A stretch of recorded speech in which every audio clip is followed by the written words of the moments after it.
राज्याच्या राजकारणाला कलाडणी देण्याची क्षमता असलेला शिवसेना आमदार अपात्रता सुनावणीचा निर्णय अवघ्या 4 तासांवर येऊन ठेपलाय। दुपारी 4 वाजल्यानंतर हा निकाल जाहीर करण्यात येईल।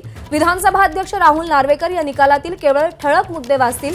या सुनावणीच्या सविस्तर निकालाची प्रत दोन्ही गटांना नंतर दिली जाणार आहे। सगळ्या देशाचं लक्ष आजच्या निकालाकडे लागून राहिलंय।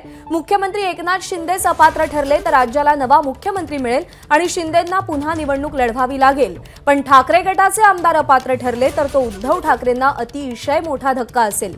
कारण ठाकरे गटाकडे याआधीच केवळ 16 आमदार शिल्लक आहेत, त्यातले 14 अपात्र ठरले तर त्याचा थेट परिणाम लोकसभा निवडणुकीतल्या कामगिरीवरती निश्चितच होऊ शकतो। दरम्यान या सगळ्याच्या पार्श्वभूमीवर मंत्रिमंडळाची बैठक झाली आणि या बैठकीनंतर मंत्री गुलाबराव पाटील यांची प्रतिक्रिया समोर आली आहे। आपण जाणून घेऊया।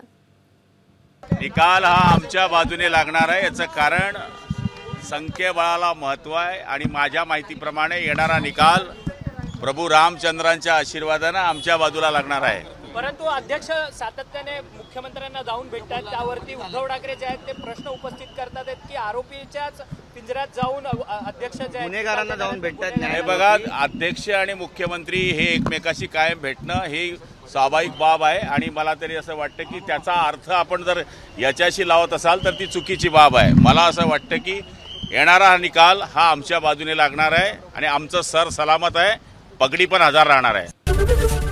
एबीपी माझा, उघडा डोळे बघा नीट।